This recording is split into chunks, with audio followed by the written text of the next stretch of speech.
Espainiako bueltara sasoitxu iritsiko zela adierazi zuen Jon Izagirrek.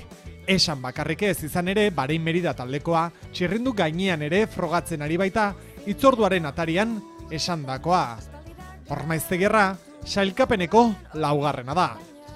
Bai, azkenen, ia itzuli erdi egin dugu eta oraindik hor gara ez. Sailkapen nagusin eta egia esan oso gustora indako lanakin oain arte eta taldea ere zoragarri ez, eta guztietan nahi babesa ematen eta momentu zindarrak ondo doaz eta ikusi behar da noraino iristen gehan eta momentuz ilusioz beteta ez.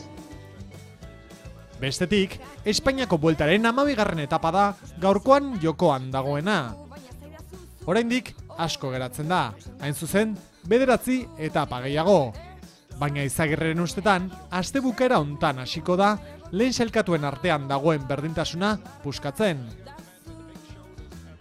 Ikusten dira aurkari asko daude oraindik oso segundu gutxitan, kolonbiarrak, Nairo, Miguel Ángel López, Uran, Valverde bera, Buchmann, Yates, Kelderman, jende asko, izen asko, segundu gutxitan esan bezala, eta nik uste asteburu hontan hiru etapa oso gogor dauzkeu, hiruak mendaten bukatzen dienak, eta horrek nik uste bigarren deskantsu egunera iritsiko garaia diferentzi handigokin, ez, sailkapen nagusiko jenden arten.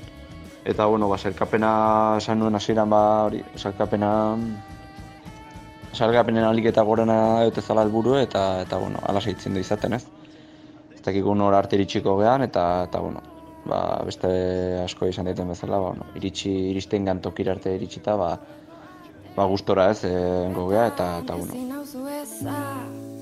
Gutu hankak lurrean eta zeruarekin dantzatu arezko gazteluak egin ta zingiretan bat.